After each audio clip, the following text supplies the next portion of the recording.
The odor rolled over his tongue and into my memory, bringing me back to the moment we watched them fight about it in the rearview mirror. A grown-ass man, belligerent, confused, exhausted by time and by multiple 5.4%, by multiple sea glass green, by multiple missed calls and worries from a woman considered unconditional in his bloodshot eyes. His words slur as we play with syntax and laugh at the way his accent is accentuated by the drugs. She drives through the wind, enraged by the morning, and we skip church altogether. I am certain this is the end. I can't remember if it was this day that I decided to tear a page out of my favorite journal, clasped by my secrets, paper lined with promise, and I write every word I can think of to make her stay.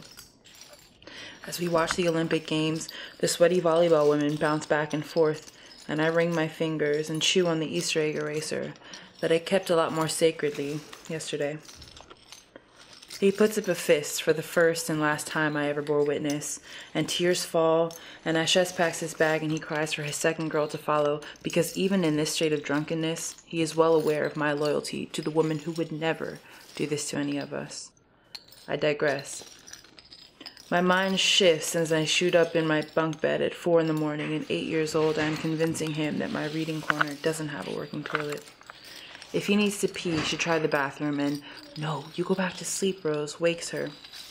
And she storms in, dragging him out, the last solid piece of his pride trailing behind. This is the only him I used to remember, and the only him I had all along. I didn't know any better, that things would be better, and even if we loved him, she deserved better. Because the seawater made him see sweeter, it made him love me, it made him my father. He would share stories about the tribe, about the way the blood lined up, about the names and their order, and we would recite 1 through 13. I began to take pride in the way my name sounded, and the way he called me Clerio. Clerio, Claire, bright light. E-O-O-O-O-O-O. The sound felt like whatever I had done surprised him and touched him to his core. Years later, we made a bet, and though I didn't hold up my end of the bargain, I won the day he stopped cold turkey. And there I met someone new. A year passes and she's hopeful. Things feel more honest. We smile more often.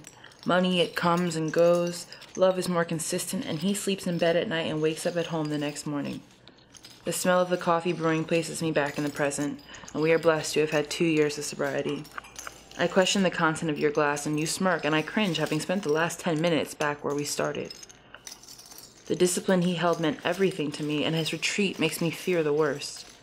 That maybe we're headed back to uncertainty, and the late nights, and with 4 drivers instead of 2, the excuses, they can overcome him. We are feeling everything. He is above, and we are strong.